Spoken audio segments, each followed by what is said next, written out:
The moment I noticed the gaping hole in my savings account, my lungs seized up, refusing to take another breath. I was standing in our tiny living room, phone in one hand, bank statement in the other, knees nearly buckling from disbelief. That money was supposed to be my safety net, my exit strategy if everything went south. And now, with one sweep of digital treachery, it was gone. My mind throbbed with questions. How could my husband do this to me? Why had he drained my account without a word? And then, like a twisted cherry on top, he chose that same day to announce that he planned to marry my own sister. I had married Colin 3 years ago in a simple courthouse ceremony. He was charming in the early days, an aspiring entrepreneur with big dreams, sweet gestures, and a knack for smooth words. I suppose I fell for his relentless confidence. My family had their doubts, my sister Cassidy included, claiming he was all talk, no substance. But love sometimes blinds you. I shrugged off their warnings as jealousy. For a while, it seemed I was right. Colin's small online marketing business started turning a modest profit, and he pitched in on rent. Our life wasn't luxurious, but it felt stable enough. Of course, I overlooked the red flags. The nights he'd vanish for hours with no explanation, the persistent text messages he'd hide as soon as I walked into the room. Work contacts, he'd say with a grin, kissing my forehead. I believed him because I wanted to. We were planning a future, a bigger apartment, maybe kids. When I inherited a small sum after my grandmother's passing, I carefully stashed it in a separate savings account. Colin never asked about it directly, but sometimes he'd slip in remarks like, "You know we're stronger when we pool our money," or "What's the point of separate finances in a marriage?" I'd laugh, telling him we should keep a rainy day fund. He'd just smile, but there was a tightness to it. I tried not to read too much into these moments. In my mind, every couple had points of contention. Yet in the last few months, the tension flared. The modest profit from his venture had dried up. He claimed big clients were slow to pay, complaining about cash flow, a term he wielded so often it became a catch-all excuse. "It's a cash flow problem," he'd say if the fridge was empty or the rent check was late. "Temporary," he promised, persuading me to cover more bills out of my income. Then there was the matter of Cassidy, my younger sister by only a year. She was the polar opposite of me, bold, confrontational, with a quick eye for spotting nonsense. Since we were kids, we often butted heads, but we also shared an unspoken closeness. After meeting Colin, she was unimpressed. "He's flashy but shallow," she told me bluntly. "Be careful." Over time, though, they formed a strange friendship, teasing each other, sharing inside jokes. I sometimes felt a flicker of jealousy but dismissed it as sibling tension. Little did I suspect that behind my back something else was brewing. So, to discover my savings account stripped bare, over $10,000 gone in one abrupt transaction, shattered me. I raced to the bank, demanding an explanation. The teller calmly explained the withdrawal had been made via online access. My heart froze. I'd never shared my password with anyone. Then I remembered how Colin was surprisingly tech-savvy, once boasting he could hack into any of my accounts if he wanted. I had laughed it off as bravado. Now it seemed that bravado had become reality.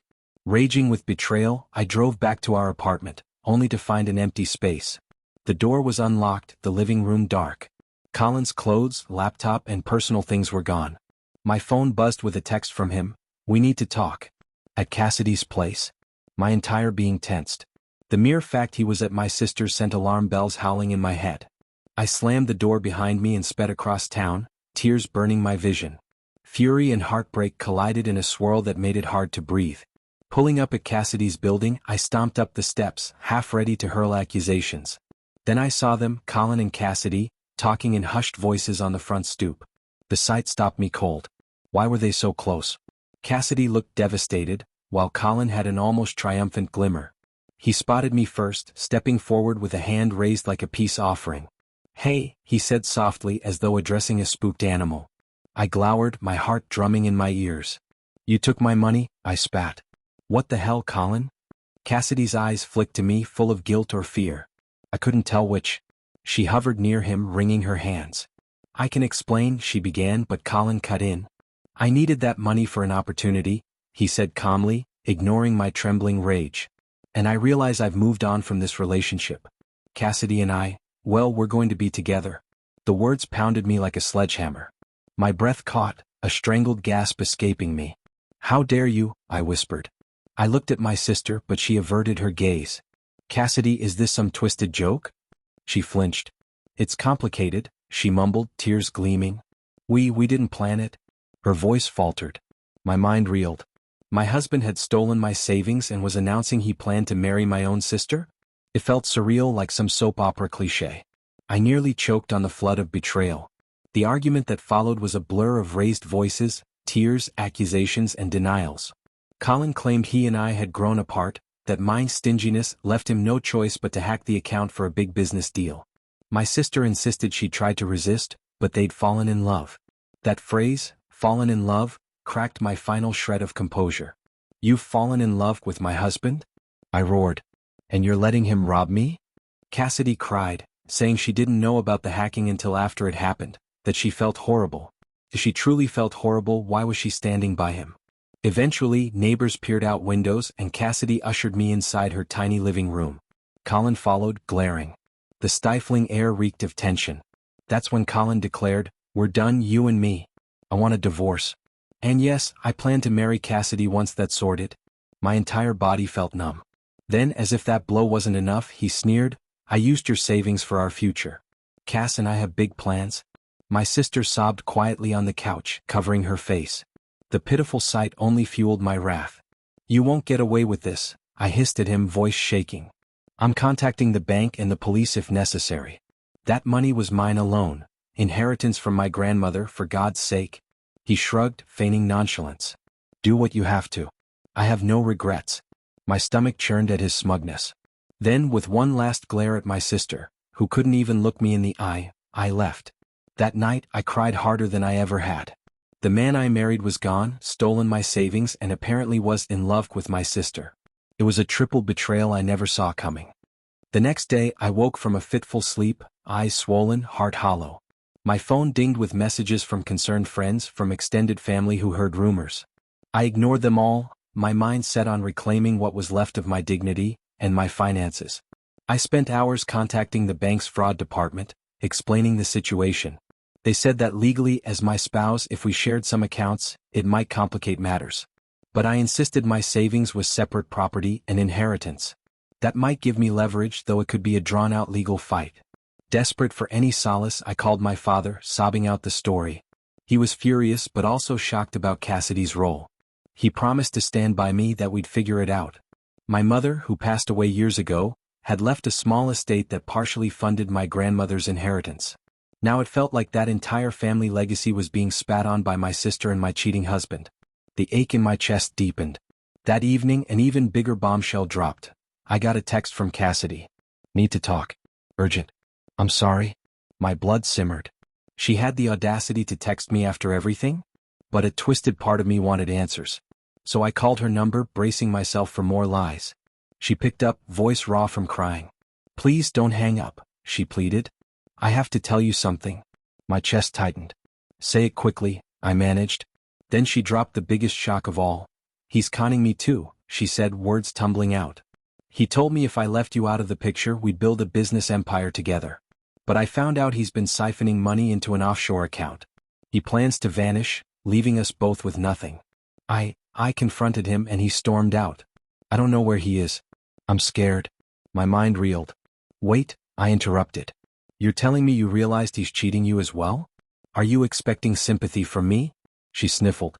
"I know I deserve your hate. But I swear I didn't know he'd do this.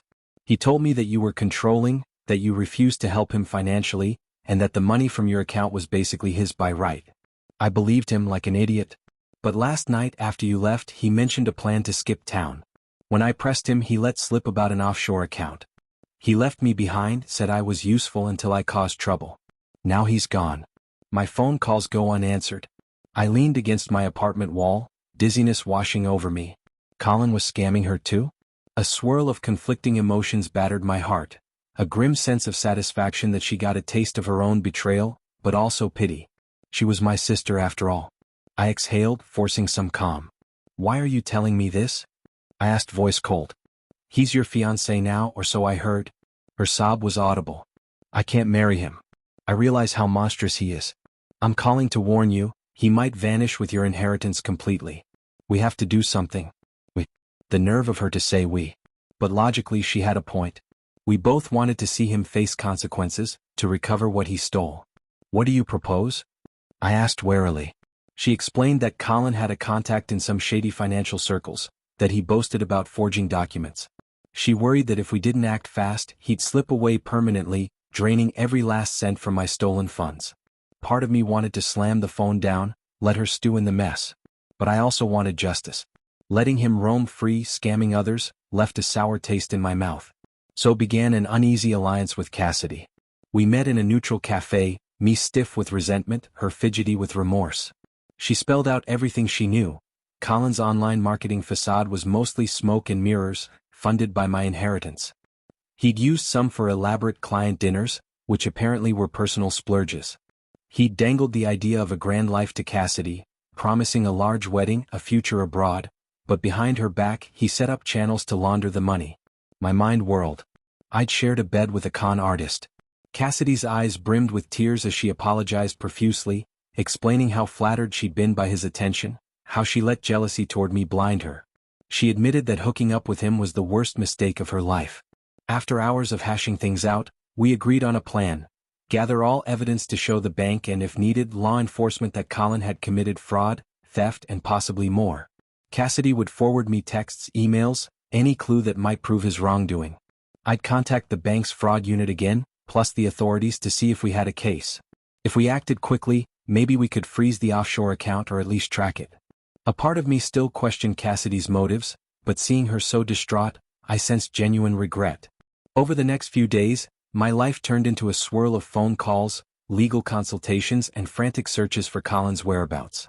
He seemed to vanish from his usual haunts. The police told me I needed concrete evidence of wrongdoing beyond just my suspicion that he took my password. I scoured my phone for messages from him referencing my account. Cassidy provided screenshots of him bragging about tapping into the wifey's funds. My stomach churned reading his mocking words, describing me as too naive to figure it out.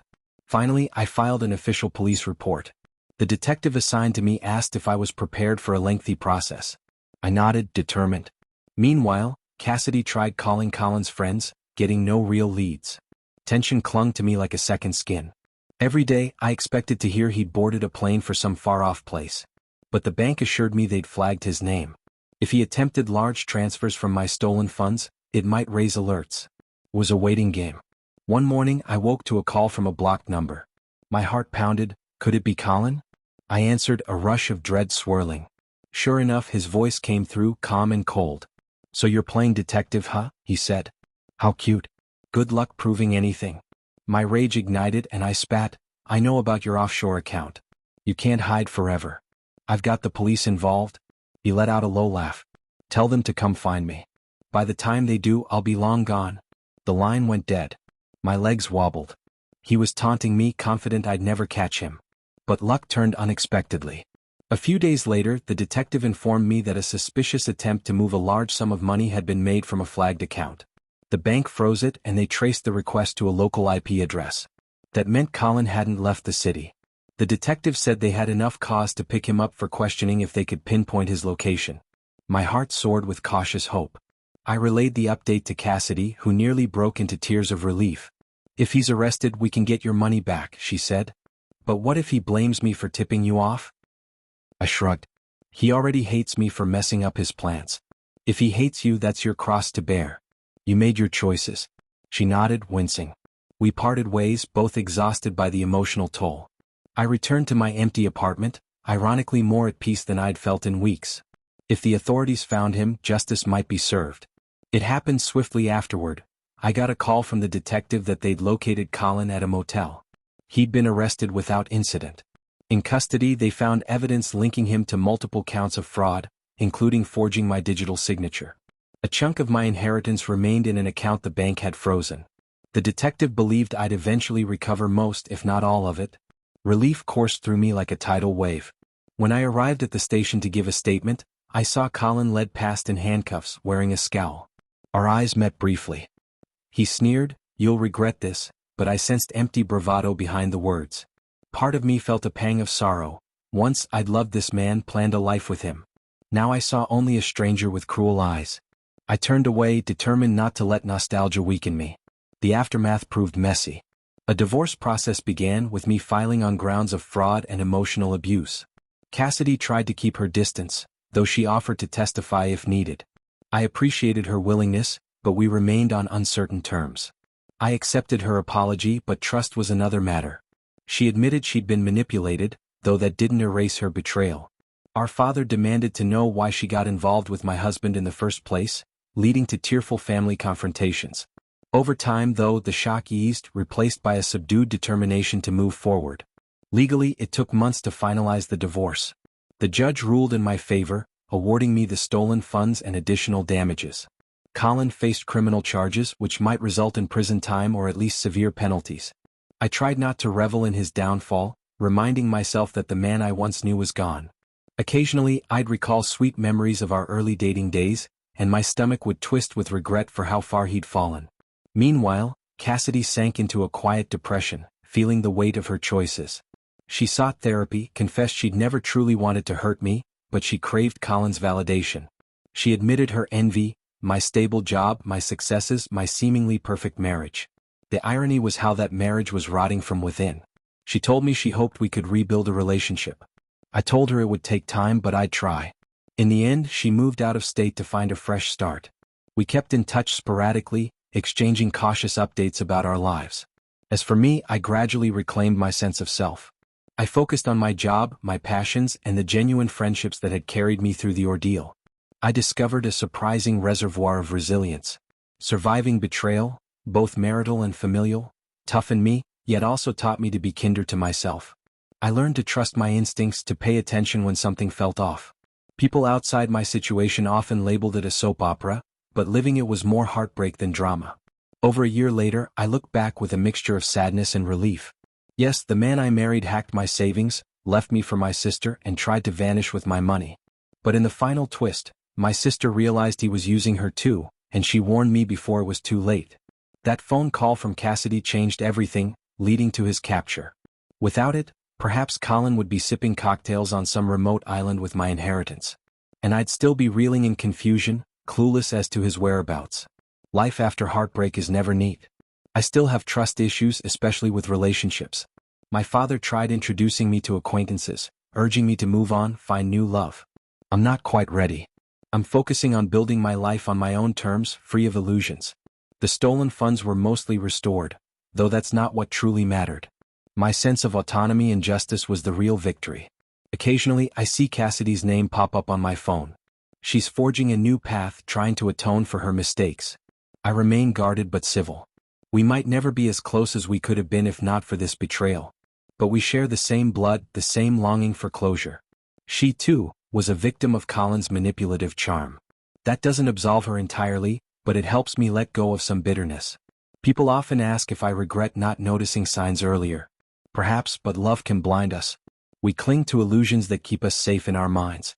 Only after everything blew up did I see the breadcrumbs. The phone calls he hid, the sudden interest in my password, the suspicious business trips. In the end, the blame rests on him for abusing my trust, and on me for not listening to my gut. But that's life, messy and full of painful lessons. If there's one silver lining, it's that I discovered my own strength. The day I confronted him outside Cassidy's place, I realized I wasn't the meek woman he'd pegged me as. Even faced with heartbreak, I refused to cower. I fought for my money, for my dignity, and eventually I won. That sense of triumph, however tinged with sadness, is something I'll carry forward. Now, after everything, I stand on my own 2 feet, freer and more self-aware. My finances are secured, my heart is healing, and I've learned the value of boundaries. My father still calls daily, checking on me. I tell him I'm fine, truly I am. Sometimes I even catch myself smiling at the memory of that chaotic chapter, thinking, I survived that. It doesn't define me. I refuse to let it. In quiet moments, I wonder where Colin is now, awaiting trial or negotiating a plea. I wonder if Cassidy's found peace. But those thoughts are fleeting. The future beckons me, unburdened by illusions. I have big plans, maybe a new city, a fresh job, or even traveling the world if the opportunity arises. My heart might be scarred, but it still beats strong, full of possibilities. Above all, I hold tight to one truth: I am no longer a pawn in someone else's game. My story is mine to write.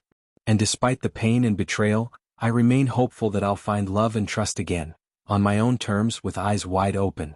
Because real strength isn't about never falling. It's about rising each time, wiser and braver, forging a path forward that no one else can steal.